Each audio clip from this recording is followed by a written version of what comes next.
Hello, viewers. Welcome to another edition of Fellowship Varta.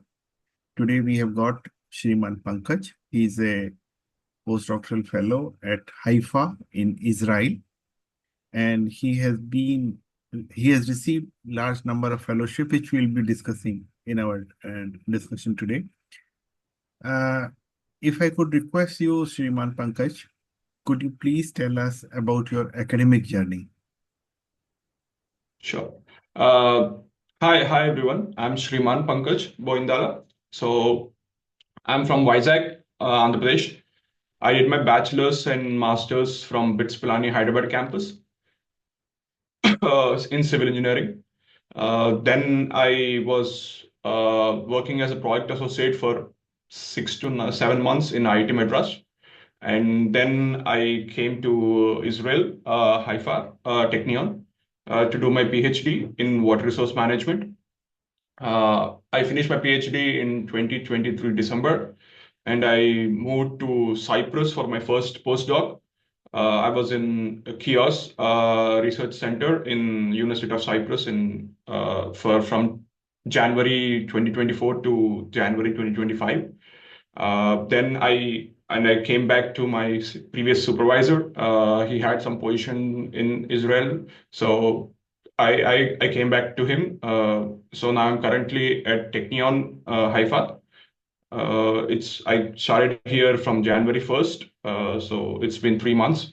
I'm fortunate enough that I got two postdoctoral fellowships, one Humboldt fellowship and other one. I didn't get a Marie Curie fellowship, but I got Seal of Excellence. I just was uh, lost the cutoff, but yeah, it was both the good and bad experience. But yes, Yeah, I so think even that experience is important. But before we yes. move to those fellowships, I would like to learn from you about life of an Indian student in Israel. We have been listening to Israel for a variety of reasons. Of course, more recently because of the military conflict, but otherwise for their technologies, for their shrewdness, for being industry savvy. How do you see yourself in such an environment, and how do you feel the Israeli environment for Indian students? Uh, Israel is very welcoming. It's very. I mean, you don't have that kind of racism towards Indians out here. Like it is very welcoming for Indians, and you don't feel lonely because a lot of good institutes in Israel have very high Indian footprint. Technion per se has around 150 to 200 people currently right now. It's a huge number, and like the research culture out here is very amazing. Like you have a lot of, I mean, the funding, you don't need to worry about the funding, unlike other countries. Like they have sufficient funding and they don't take students unless they have sufficient funding. So you're kind of safe. Like you till you complete your academic career, you will have the funding for sure.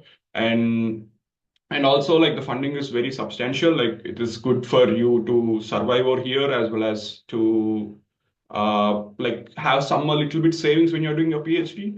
And yes, like it is very good per se. And also, like, after I came here, I realized few institutes like Tel Aviv University and Technion take bachelor students as well from JEE advanced score.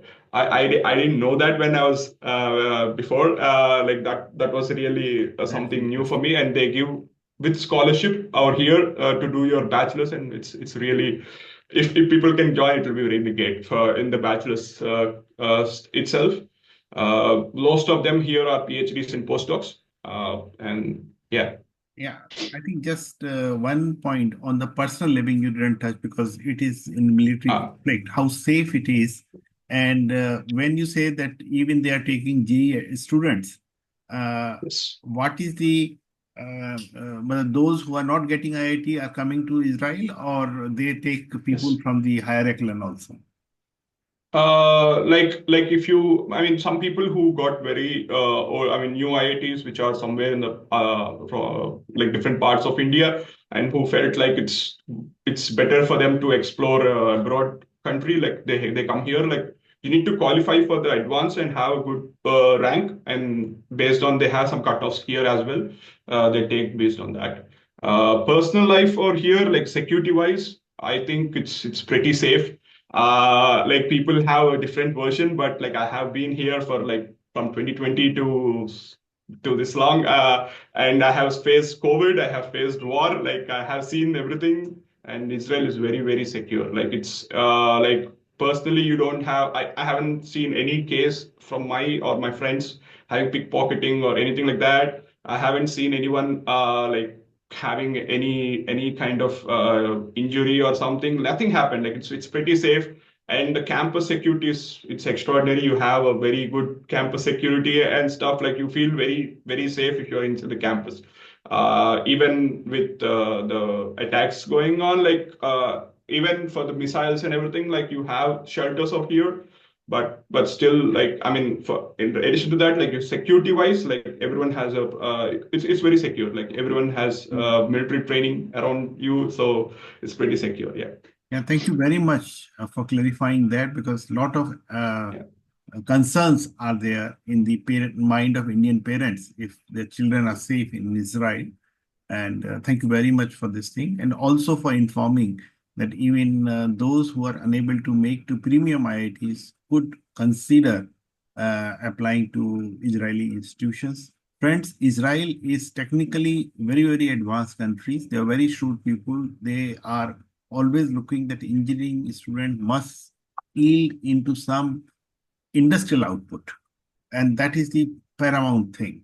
And what Sriman Pankaj has told us, that as long as you are in the research career over there, you need not to worry about research funding, because Israel gives a lot of importance to new research and industrial development. Thank you very much. But how did it all start? How did you from BITS to Israel? How did you move?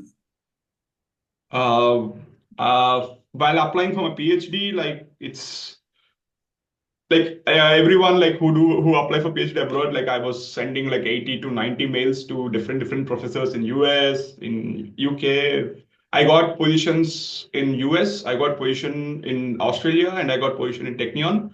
I was comparing based on the professors, like how good are the professors. I was talking to the people over here, and I felt like Israel would be a better choice for me than other places. And yeah, I chose here. Yeah, maybe it's out of luck or something, but I got it. I think it's a very Yeah. important message. Don't hook up to the first mail you receive for accepting you as a student. You must look for credential of the institution and credential of the faculty with whom you are going to be attached. And that is very important. And that will help you in shaping up your future. Shriman Pankaj, can you tell us, while being in Israel, how did you prepare for Humboldt, and what was that experience in Cyprus? Okay. So so like I was looking for a postdoc abroad. I wanted to leave Israel. Since I did my PhD out here, I wanted to find something out of Israel. I'm looking morely in Europe because I felt like US was a bit complex with the visa issues. So, and while I'm looking for that, like I found very good fellowships like Marie Curie, Humboldt, like there is DFG Prime, there is DFG Walter Benjamin program, and there are other fellowships. So I was trying to find a supervisor who I can work with. Luckily, I found some collaborator who was a collaborator with my current professor over here. So I approached him by mail, and we had some discussions, and we thought of some project idea like on water resilience. Like I applied to DFG Prime, I applied to Humboldt, I applied to Marie Curie, everything with the same professor in Germany, because the Humboldt and DFG are Germany specific. So like I didn't want to spend another time with another professor from another part of Europe to come up with another idea for Marie Curie. So I thought like let me give it a shot with the same kind of idea with the different proposal language and apply to the same university. And yeah, even though I didn't get Marie Curie, I was successful enough. I got Humboldt. It was a really good experience, like coming up with the idea and writing the proposal. Like writing proposal is like it gave me some kind of confidence as well. Like, okay, maybe I can write for proposals in my future because I'm aiming for an academic career. This is very important to write proposals. So yeah, I mean, try to approach the professors as soon as possible because like writing proposals take time and lot of refinement because like we will be very new to this but like support from your supervisor, like the host supervisor, is also very important. Yeah. You said that you nearly missed Marie Curie. Did you realize why Yes. did you miss it? Yes. Yes. Marie Curie is really good in that. Uh, so Marie Curie proposal writing is completely different from Humboldt. Like it has like 10 pages long and it has specific structure.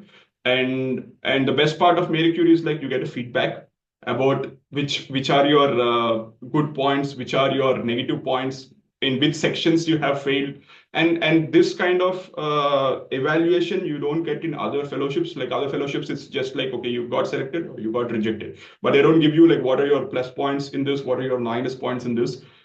In this way, like Marie Curie is really good experience to writing. Like I would suggest everyone to apply for Marie Curie, irrespective of like if you are not targeting, if not targeting, but because like it gives you a very good experience in writing up a fellowship, like how to structure a fellowship and writing a proposal. Yeah, and they give you a very good detailed evaluation per se, like what are your strengths and what are your weaknesses and each and everything. Yes. Thank you very much. Now, since you're working in water, whenever I go to Yes. Hyderabad, I pity River Musi. And I know Saraswati has gone, Musi may go. Uh, Similarly, throughout the country, there are so many water-related challenges. How do you see your academic future on water-related issues? Would you be keen to work in India or look for opportunities elsewhere? So my first preference is coming back to India because like I feel like I have been in places where people don't have enough water resource, like in the source side. They're trying to supplement the sources where with the desalination or other methods to bring water to the people. I feel bad because like India is very rich in water, like the water source side, like, and we are not utilizing it to a larger extent. Larger extent is going waste into the sea as well as like with our mismanagement and other things. And I believe like I can make a big impact because like I see like major cities in India, like the higher cities in India, like Chennai and Hyderabad as well. Like it's suffering, it will suffer in near future because of lack of water. But since we have water source in India, if we can manage it pretty well and distribute it, bring it to the cities, I think I think it will be a really big impact to India as well as development of India. Yeah, I see that in my I mean in my long term goal. Like yeah, I'll just recall a small anecdote. I read my son when he was in class 6 NCRT book. There was a question. Have you heard anybody dying of thirst in a state like Rajasthan or Gujarat, which is water scarce? Who cry for water? Those who are living in rain-fed area and there is yeah, shortage of rain because they don't plant their water. Israel, on the other hand, I would like to call anybody who doesn't know Israel as a green desert. They have converted yes, the entire desert into green just by use of their technologies. Shri- Pankaj, let us just close the session because it's sure. normally 10 to 15 minutes I'm taking. What would be your advice to Indian students who are looking for postdoctoral or doctoral fellowship abroad? So postdoctoral and doctoral fellowships. I would suggest like do a lot of research. I mean, like when I was doing my PhD as well, like I didn't know a lot of fellowships like which are there for doctoral students as well. Like fellowships are good because like you can come up with your own idea instead of like relying on your supervisor's idea, and it gives a good impression that you can come up with your own idea, and that is good in the long term aspect. So there are a lot of fellowships. You can find many of them in Urax's website, as well as and every some countries have their own websites like academic transfer for Netherlands, jobs.ac.uk for UK, yeah, like Britain, UK, London websites. Opportunities. So there are a lot of doctoral fellowships which you can target, as well as like try to apply as many as possible, because even though like you don't fixate on a country, it's I mean it may sound weird, but like you should apply for as many as possible, because it's very uncertain right now with the funding issues. Professors might have, might not have. So like if you stick to a country and stick to some professors, you might not end up with a good award of the degree. So I think you should try to apply to multiple countries. Keep your options open. Like is it is okay to get rejected, because you will find rejections a lot. Like if you apply to 100, maybe you can get some 10 positive replies, but still it is a good exercise. You should try to apply as many as possible. Don't be ashamed that you might get rejected. You never know, like you can get into a very good institute. Yeah, so try keep applying, find your host and apply for these fellowships. And yeah.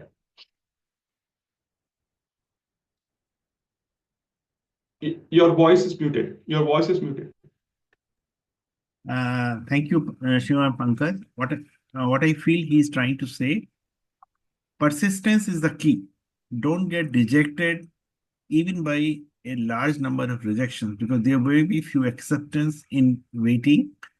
So you need to consistently make your sincere effort, be specific to the lab, what kind of work they are asking for and what kind of work you can deliver. I'm sure you are going for a good time ahead. Thank you very much, Pankaj, and thank you, colleagues, for a wonderful session today. Thank you.